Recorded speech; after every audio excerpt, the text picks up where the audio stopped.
And you're here for Head Smack, the podcast by Paul. I'm just going to say Paul. Is that okay? I'm sorry, because I can't. You are listening to Conversations with Misfits, Mavericks, and Trailblazers. Welcome to the Head Smack podcast. This is Paul Pabonley. I am excited to have a mom of 6 kids on the podcast today, but that is not her only superpower. Rachel Miller is also a marketing strategist who supports small businesses in growing their audience and sales organically without ads. Her marketing courses have had over 27,000 students, and she regularly keynotes as well. Her most recent project is building PageWheel. Why should we learn how to market our business when AI with automations can market your business for you? That is absolutely amazing. Rachel, welcome. Thank you so much for having me, Paul. I'm so excited to be here. Yeah, I'm excited about it as well. So let's talk about your adventure of getting to 27,000 students, keynoting, building PageWheel. You're a mom of 6. So how did that journey for you begin? Well, does anybody else get bored really easily and you have to do something different all the time? So I'm one of those people who I did not realize it, but I thought I was going to go into regular career world.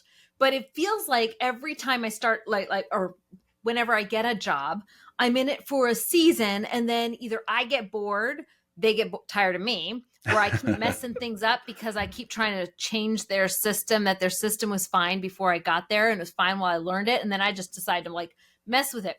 So I'm basically unemployable.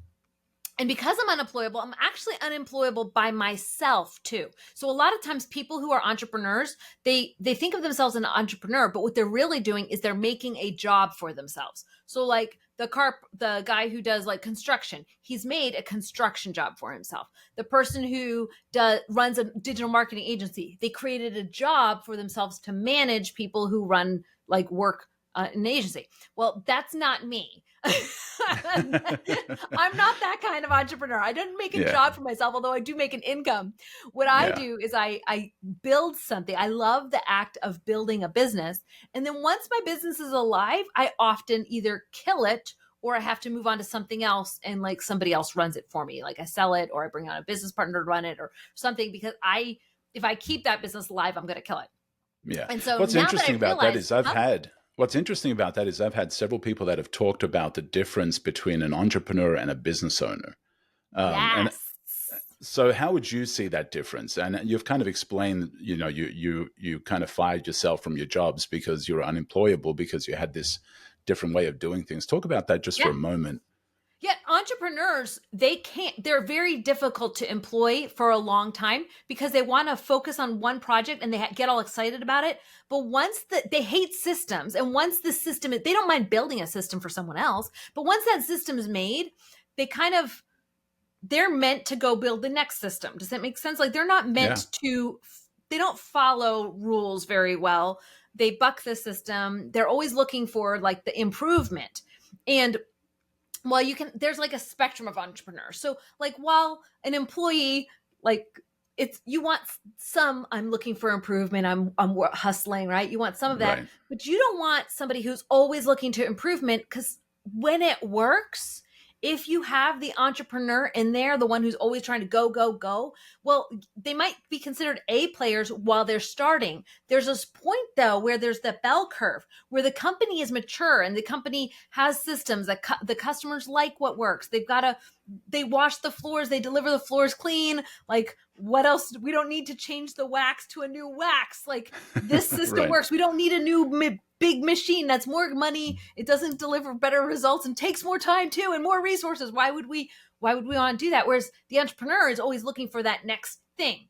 So there's a point in your business where when you're starting, you need a lot of those people. But once you're at a mature spot in your company where the company is stable, if you have an entrepreneur still kind of running the helm, what the entrepreneur tends to do is mess with it because they're bored. And when they get bored, they break it just so they can fix it. And ask me how I know. I've done that a lot of times and I've screwed up a lot of companies. And now I've made a lot of companies success too. But I've now seen my pattern in myself after doing this, running businesses for myself for about 16, 17 years. I've noticed that about 3 to 4 years in, once it's kind of humming along, if I don't get out, that company's not going to be humming along for very much. You're going to be fired or you're going to quit. Yeah. I think that I'm alone quit. right Yeah, there. exactly. And I have actually like we did this once with Shopify. I had a Shopify store. Drop shipping was a thing. It was beautiful. I thought it was like awesome. This is a machine. So I got the ads working. I got the social media posts to promote my products. I picked the viral products that were yada, yada, yada. Okay. So now the company's running and I forget about it. I completely forget that I had a Shopify store. Completely forgot. And so like, I don't know, 4 weeks later, not 4 weeks later, okay, 6 months later, I've forgotten about it, right? And then something breaks in the system. The system worked for 6 months, great. But remember, I'm no longer, I just checked out. Like that business was running and I had it all automated. I had the email set up to file. Blah, blah, blah.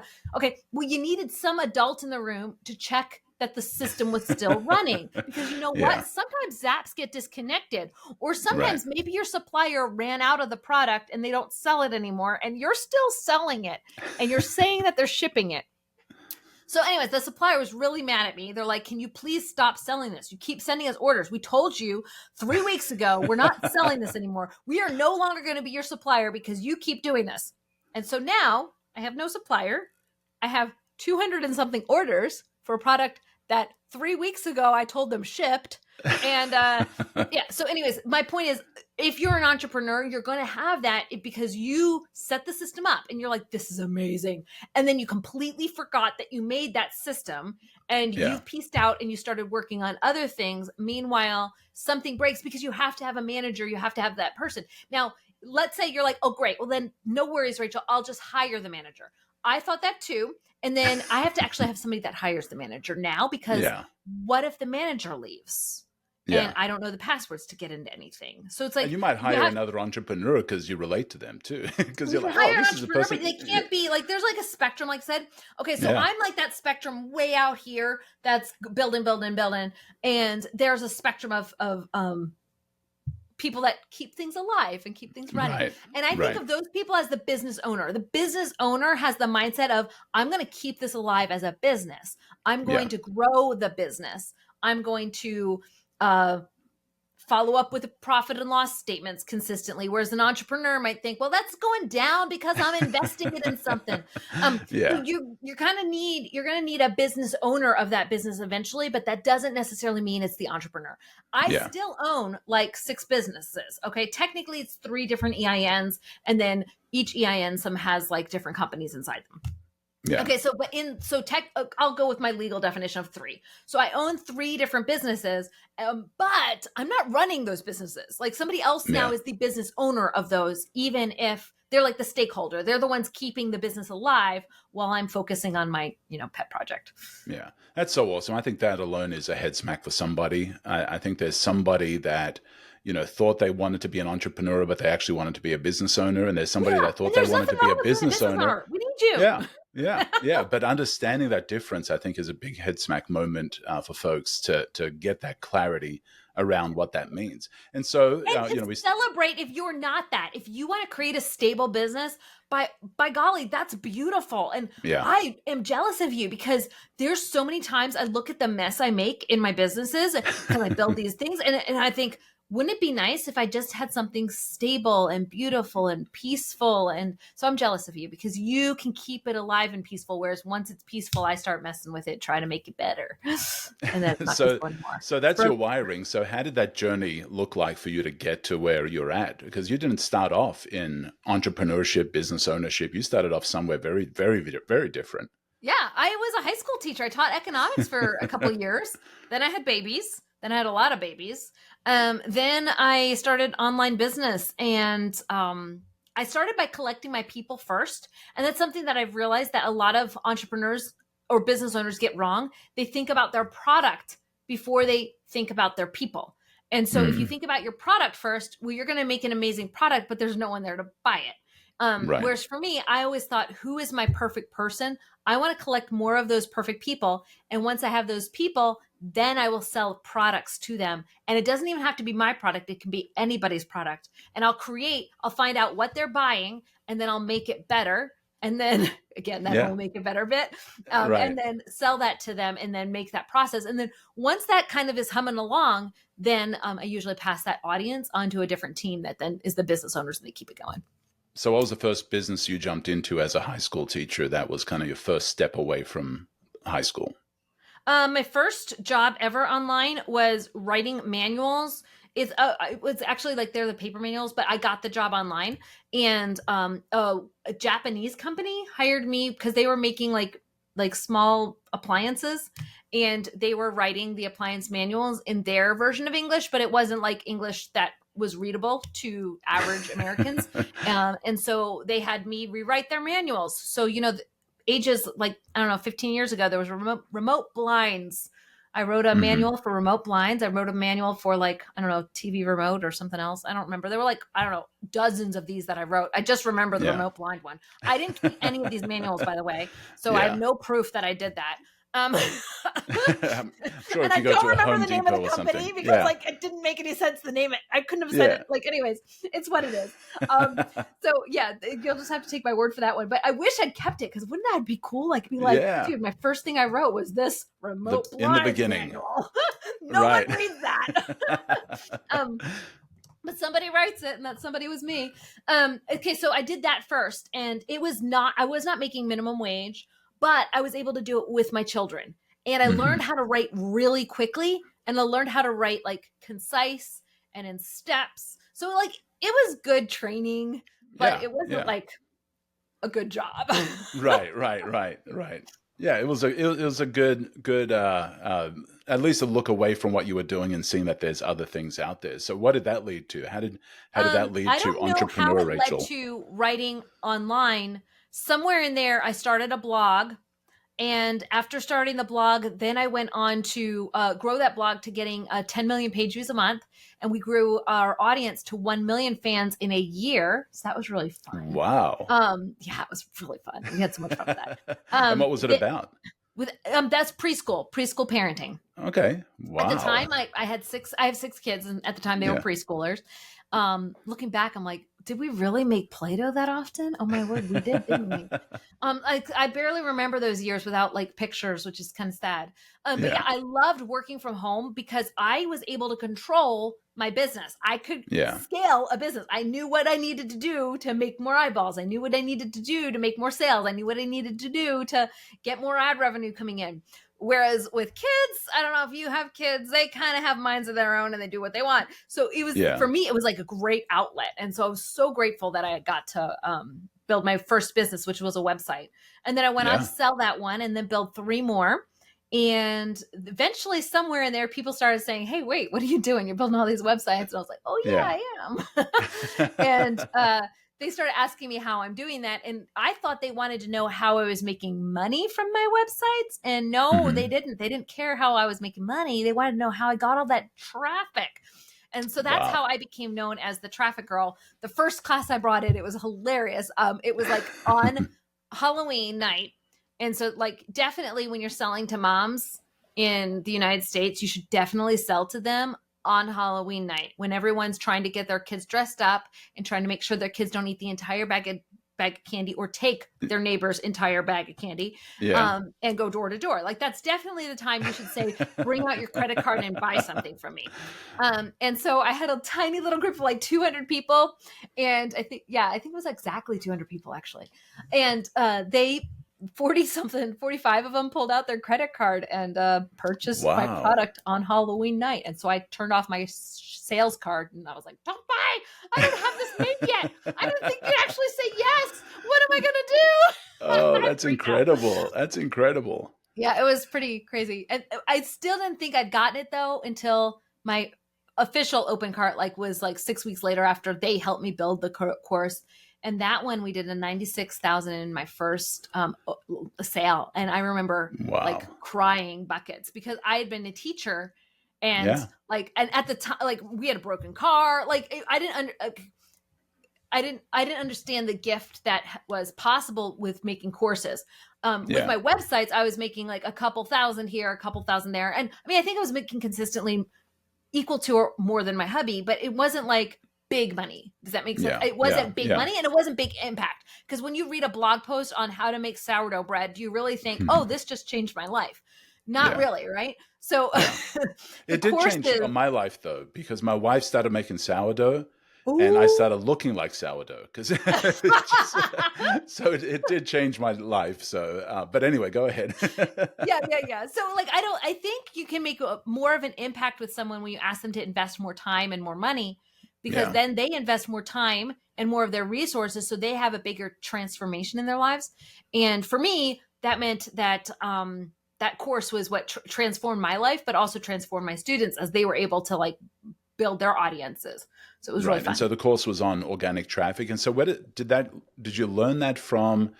Experimentation, from something, from a teacher, a mentor? Like, how did you get to that point of understanding that, or were you just naturally gifted at it? Um, I think I was naturally gifted at it, but I think that that gifting kind of was kind of cultivated over years, kind of like for your childhood. So like I grew up a little bit with not as many friends because I was a homeschooler in the United States when homeschooling had just been legalized. Like the Yeah. year I started homeschooling was the year it was legalized. So like there weren't very few of us in the area. There were very few homeschoolers. So I'm homeschooling and I didn't have a whole lot of like social interaction. And then I went to college and like I didn't know who Michael Jackson was or the NSYNC boys, and I wore all the wrong clothes. Oh, wow. Dating myself. Like I didn't look like you were supposed to look at college, right? Like I Yeah. just was weird.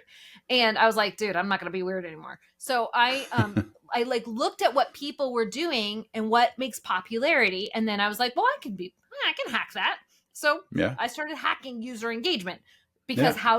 what kind of behaviors did they do to excite? I'm going to do those things. So I think anybody could do that. I don't think it's like a natural skill necessarily, but my background made it where I kind of felt like I had to step Yeah. up and figure it out. Yeah, you could spot those things, and that's an awesome thing. So that led you, of course, to doing organic traffic, leading others into learning more about organic traffic. So let's talk about that for a little bit.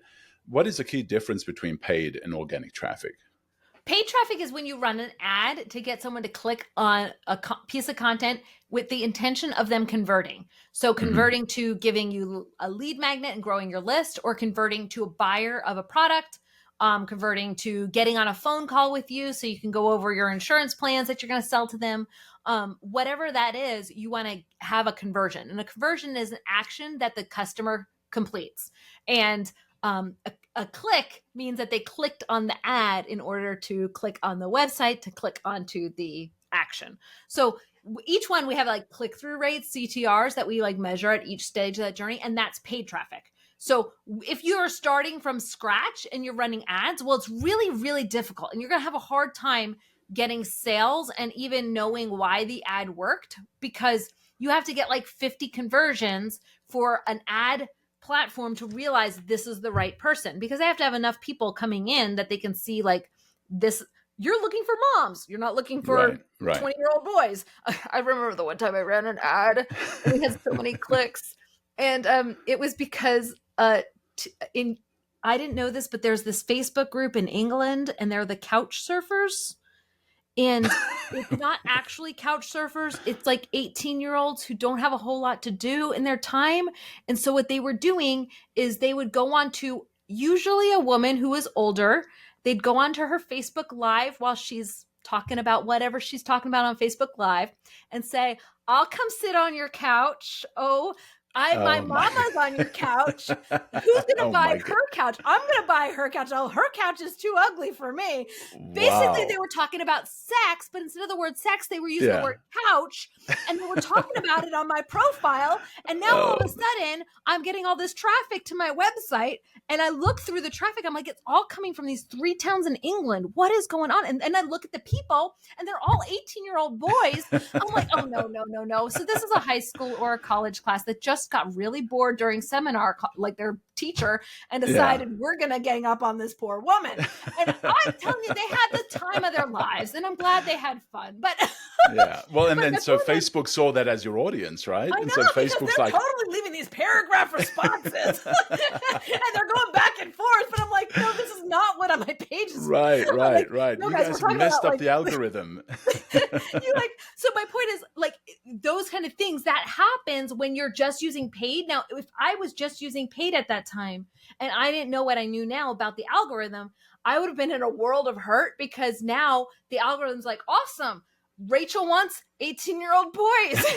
From England. No, guys, it's who not like that I don't like furniture. 18-year-old, 20-year-old boys. It's just they're not my perfect avatar. My perfect avatar is a female trying to grow a business with that business. So anyways, my point is paid, you pay for engagements, and then organic is like what those boys did. They saw the post, they took action on the post. I wasn't paying for that traffic, but what Facebook does is looks at who's coming and then gives you more of that. Now, with organic, you can there's little tricks you can do. Like you can, I call it engagement stacking to get a post to rank and get more people to see it. There's also things you can do to de-rank. Like, so when I had the couch surfers, that's what I call them. I don't know what they call themselves. I could not find the Facebook group where they came from, but obviously they came as a group. Okay. They existed. They knew each other when they arrived. Yeah. The couch surfers, all like, there's things I can do, like delete them, like block their comments, hide. There's things you can do to depress it in the feed. And then that tells Facebook, or if it was on Reddit or LinkedIn or wherever it was that was posted, it tells those platforms, this is more valuable content. This is a more valuable user. This is a more valuable action. We're going to deliver this to more people just like that person that's engaging. So both paid and organic, they work together. One, you have to pay for the views and you don't get as much control. And then organic, for me, I can control organic more because I can like tweak it and make it sing for me. So when should you use one above the other, and who is it perfect for? Who is paid perfect for, and who is organic perfect for? Organic is perfect to attract who your perfect person is. And then once you have your perfect person, I love to use ads as conversion traffic. So ad says, hey, you're here, come on back. You've engaged on this content. You've consumed this. You're talking to Rachel about XYZ. Come on back now and purchase this product that she has. And so I use ads for conversion instead of attraction content. And who would that be perfect for? Who would you say, hey, if you're looking at which one, what to do, do you spend time in paid? Do you spend time, effort in organic? Because one requires more effort, right? With organic, there's probably a lot more that needs to be done. Or am I getting that wrong? Well, both of them, you have to set stuff up. So like with an ad, if you have to set up the ad and then you have to like create the creative. So you're creating the post already. So I don't know if there's a little less work with ads, but then you have to pay for it. And if you have zero engagement, you have to pay potentially a lot. Like we're talking like $5,000 in your first month to really be able to seed the engine enough so that it can see what results you're going to get. So knowing that, I think most people probably need to start with organic if they're a small business owner, unless they have 5,000 to burn, because what if you give it the wrong information and then do it again? So I would suggest that most people start with organic, but everyone needs organic and paid in their business. Every single small business out there, if you are marketing right now, you need both. And so if somebody came to you and said, I'm ready to do paid stuff, what are some things that they need to consider or have in place or make sure that are aligned and right before they invest in paid ads? What I like to make sure is that I have a converting offer before I run paid traffic to it. That I have a converting offer, that the offer has all of its tracking set up and all of its like pixels that I know when someone purchases. So I have the converting offer. I know when the pixels are set up. I have a fulfillment and an upsell sequence, because the issue with ads is often you have to spend every penny that you make in your initial sale on the ad. So you need to make sure there's a follow-up sequence to sell to them, because potentially you're going to lose. They may not be as profitable as you think. So I need to have a converting offer. And I usually test that with organic traffic first, because if organic doesn't buy it, selling it with ads is not going to cause, you're just going to put more money in what's not happening. So like ads just amplify what you have. So if you have zero sales, well, now you just have more zero sales. If you have leads that are there, well, now you have more leads. So like ads just add gasoline, but if you're starting with nothing, then it's going to convert. So you need to have a converting offer on organic. You need to have pixels and tracking set up so you know if a sale comes in that it's attributed accurately. You need to have creative and content that converts. Again, organic, I usually have it tested in organic first. And then once you do that, you just need to have it set up in your ads manager. And something that I'm really, really bad at, which is why I don't really run even my own ads. I mean, I do start them, but my team helps me a lot with ads, is because you have to follow up with your ads. And if you don't follow up with your ads when it stops working, when it needs a content refresh, when your ad budget gets kind of screwy, and next thing you know, the guys from England are coming in and no, guys, they're just teenagers. Does that make sense? So the teenagers came in, they could have come from any country. The teenagers came in and started, well, now I could say, okay, turn off that ad because obviously the audience on that ad is corrupted. So we need to clean out that audience and get a new fresh audience.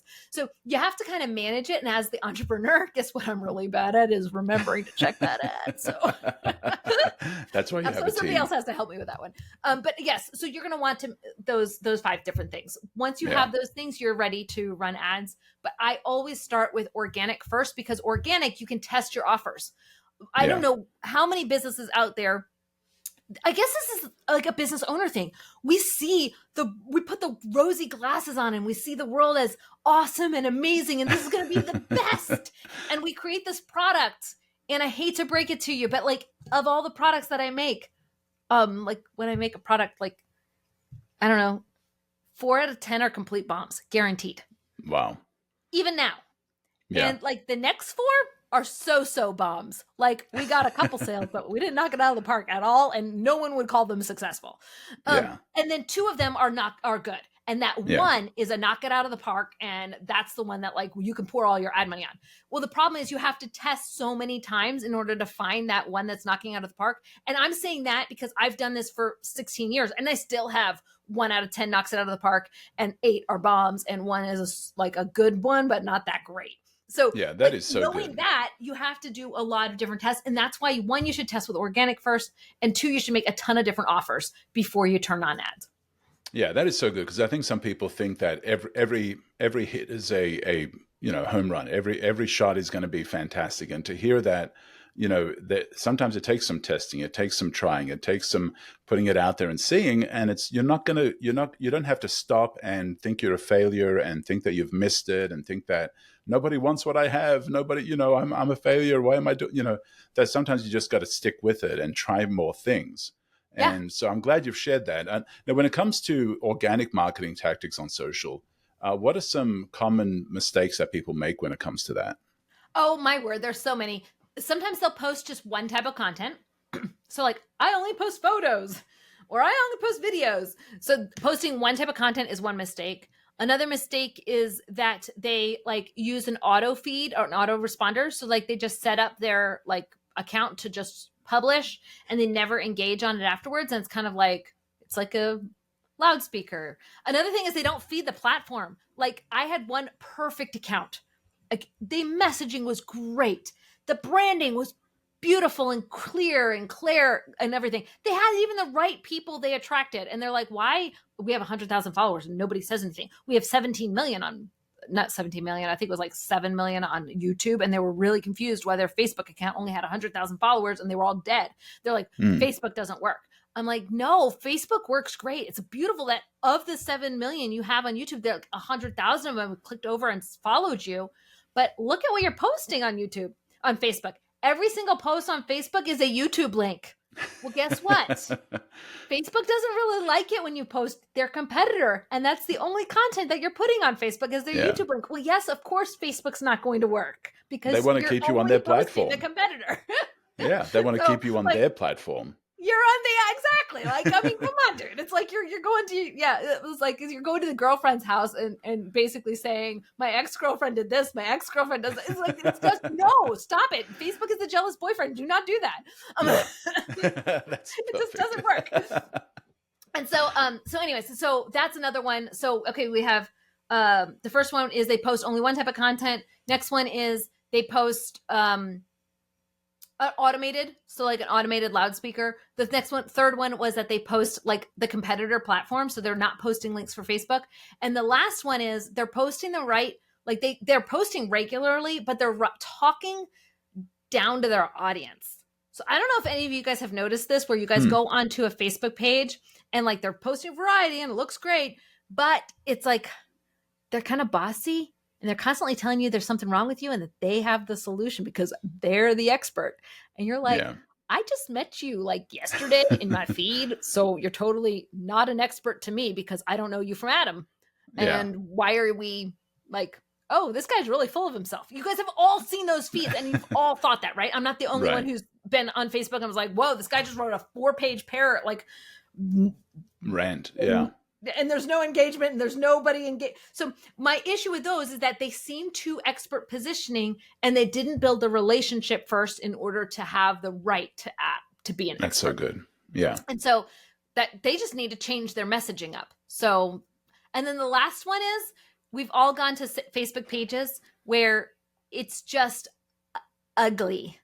And what I mean by that is when you come to it, it just, you feel like it might be like a scammer, like you feel like it's fake, you feel like you're not in the right place. And that's usually like yesterday, somebody gave me a button that was green button with red text on it, or Wow. it just was poorly written and they thought it was somebody said, is this a scam? I'm like, no. Yeah, that's Oh, 1995 design right like, there.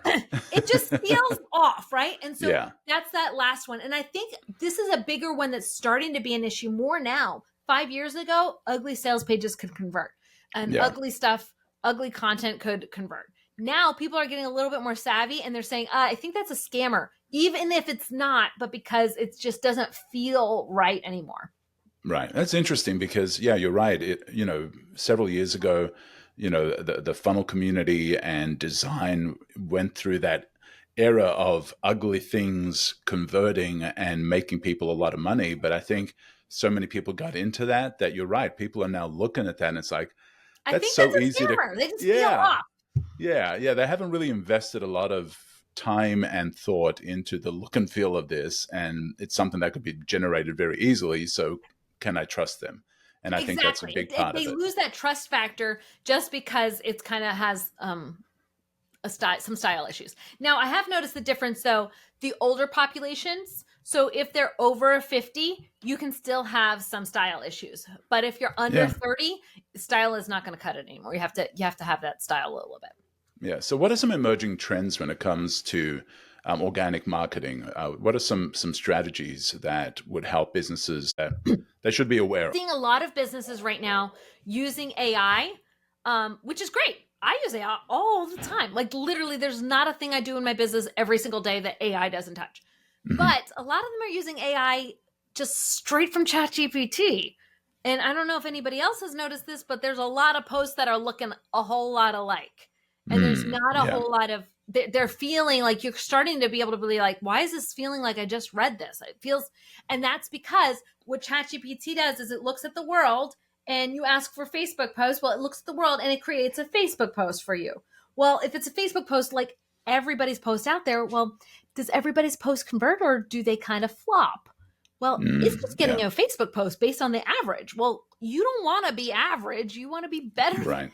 Than Right. The one thing I've noticed is that everyone's kind of becoming similar. There's kind of like a little bit of an echo chamber, which means that the businesses that make human additions to AI are the ones that stand out and are going to see more growth.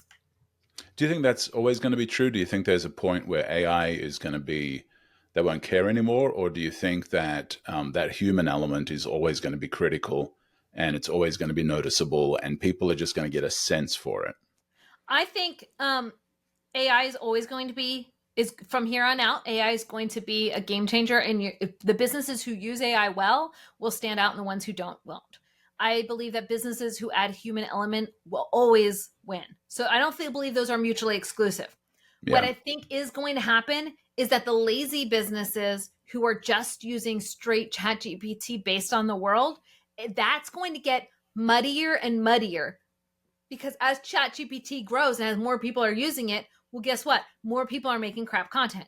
Now, if your content is not based on what the world of ChatGPT says, but instead is based off of your own data of what winning content is, or based on another set of data of what a winning post looks like, and it's not based off the world, well, now you are able to create human type, like it's like a human wrote it content that looks like a human, is based off of your content, and now is able to be successful. So one of the benefits for me, thankfully, I was able to run, like I told you, as I've multiple audiences. We have over 4 million followers across social media platforms.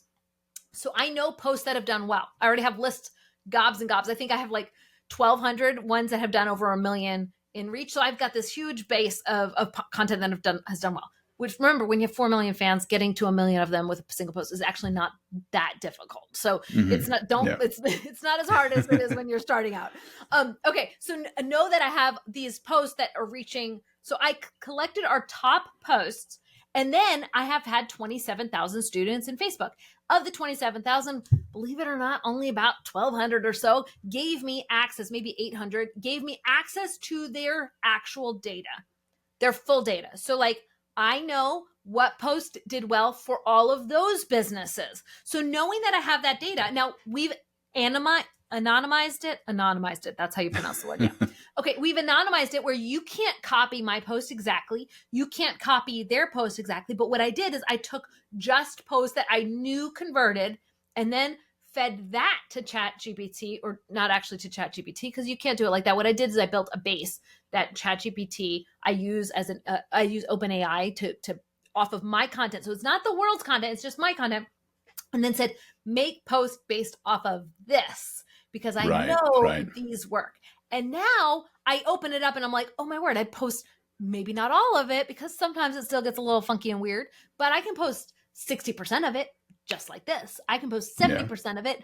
And so now I'm able to work much quicker, and it's AI created, but it's also not AI like the world is using, because if you do that, you're going to get this watered down stuff. So, with the people using AI to just generate content quickly, do you think it's laziness? Do you think it's the frequency of posting? Like, let's talk about the importance of frequency of posting and, that evil algorithm that everybody talks about. Well, each page has a different frequency. So your frequency depends on how many people are active on your page or your profile or wherever you're posting.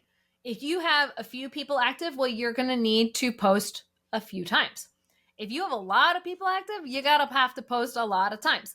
So like, it doesn't matter how much time you post. It matters how many times can people see this in their feed and not be like, I've had too much content of this in my feed. So if you have, let's say 100,000 people, Facebook is probably going to show your initial post to about 1,500 people. If those 1,500 people all take action and they're all hyper engaged and they see that post, well, now Facebook's going to amplify it to 5,000 people. If it's amplified to 5,000 people that are all your followers, and those 5,000 people take action on it, well, now you're going to be reaching 25 to 35,000, because that grows. Does that make sense? Like, but now once you're reaching 35,000, you can post another post, because those engaged 35,000 people are waiting for the next piece of content. But if you're still, when you post that first one and you've got 100,000 people and you posted crap, posted a YouTube link, and Facebook doesn't want that, so they only showed it 1,500, and they don't take action because they don't want to click on a YouTube link. They're on Facebook, and so then the next time you post, you're not going to reach but another 1,500, because you're only going to reach 1.5% within your initial posting, typically. Yeah, that's amazing. And so with the frequency of posting, with the difference between organic and everything, tell me a little bit about what you've done with Page Wheel. Okay, so what we did, we looked, my business partner and I, we had a problem, which I bet a lot of people have. They have to make offers. And we also had the problem where I don't actually like running a team. I don't know if you picked up on that. Managing a team and following up that they did their job is something I forget to do. I follow up with it and say, how are you today? Did you have a great day? But I forget about, like, did you do your job this week? So that's not my, not my gifting. So knowing that I'm not a very good manager, or that management is not my best use of time, knowing that I needed to have a way that I could build products for my business without a team and without a ton of revenue, because remember, I have to build, at the time, guys, we actually did the math. We had to build 47 products, because we our business had gone through some changes. We were losing affiliate revenue. I don't know how many of you guys have seen the third-party cookie and all that other stuff. We had 2 businesses that were running primarily affiliate and ad revenue. Well, ad revenue was going down, especially with all the Google changes and the network changes. So we were seeing ad revenue go down, and we were seeing affiliate revenue go down. And I'm like, oh no, Mark. So I'm having to write, like, we looked at the stats. We're going to have to create 47 products to replace this loss of income that we're seeing. And I don't think that loss of income is going to come back. So knowing that, we had to make 47. When we're making products, it takes me, how long does it take you to build a funnel from start to finish, Paul? Probably a week or 2. A week or 2. Okay. Yeah. Well, Depends on the like complexity, super of course. proud of myself. I got it down to like 6 to 8 hours because I'd use all these templates and all these things. So I brought, like, he said maybe 2 weeks to like 6 hours. Now, remember, I'm a mom of 6 kids. I only have 6 hours in my day to work. Like, to be, I mean, I love that people can work for 10-hour days, but that is not me. And like, that's just not real. I could not, even if I wanted to. Okay. And I do want to, for the record. So I'm looking at this going, I have 47 of these. And if I have 47 and 6 hours to make each, that's like 6 weeks of work. Because I got to take off for Fridays, Saturdays, and Sundays. So that's 6 weeks. I don't want to spend the next 6 weeks building products and funnels. Like, that's like, a hot fiery place for me. That's not a place I want to hang out.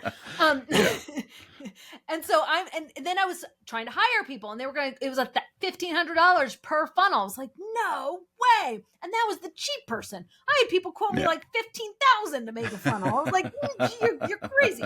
Okay. So knowing that I didn't want to pay for it, and I didn't want to spend 6 hours building that, my business partner, Holly, and I were like, there's got to be an easier way. So we built it with AI. So what I did is I looked at my previous funnels. Hey, AI, make funnels just like this for all of these products. Okay. I looked at my previous social media posts that were successful. Okay, AI, use this bank of 1,200 Facebook posts, make me more Facebook posts just like this for this other brand, this other business. And when we did that, now we can build a funnel from start to finish in as fast as 4 minutes. But our average user, now just so you know, the FTC requires that you talk about like what the average user gets whenever you're telling like a testimony or a case study. Our average user takes about 34 minutes to build a website from start to finish with AI, not including their first 2, because their first 2, they always take a little bit longer. But if you take the first 2 outliers off and their third, fourth funnel, they can make it in under about 34 minutes. So you could make a funnel, what was taking you 2 weeks to now taking 30 minutes, or if you make 0 edits, which that's what we were doing because we're thinking 80-20 this, like we have something up and it's better than failing. And then if we have 47 funnels up by, Sunday, now we can see, well, which ones get better traffic, which ones, then we can make that one better. But until then, let's just get them up. Yeah. And so we built 47 of them much more quickly using AI. And that's amazing. And this is, and that's PageReel. And so not only creating the websites, creating the social content, and this is stuff that people can actually sign up for. This is something they could be a part of and get all your your AI knowledge of stuff that's worked to create their own content to put out there, as well as creating their own websites. It makes their lead magnet. So like if you need a checklist, like I made one for a vet this morning. They signed up this morning and I was like, awesome. They're like, do you have anything for vets? I was like, let's hop on. I'll show you. And we made a longevity foods for dogs. So what should you add to their foods to help them have like a better gut and to live longer? So they made this longevity foods guide in like 3 or 4 minutes. It was like a 3-page checklist of different types of foods and different ways you can increase the longevity of your pet. And they made that guide in like 3 or 4 minutes, but they made the checklists. They put it on a cover. They designed it. They put it into an offer page. They made the mock-ups, the creative images. They had the sales page written, the offer page written, the delivery page written, the emails written, and all of it was done in, I think together we worked on it 18 minutes. So it's something that's really, really fast because it also makes the product. Now, this person's a doctor and they want people to eventually like come to the office, right? So now they can say, a sign up page that says, hey, on the thank you page, would you like to sign up for a wellness check for your dog to make sure they're reaching their longevity goals?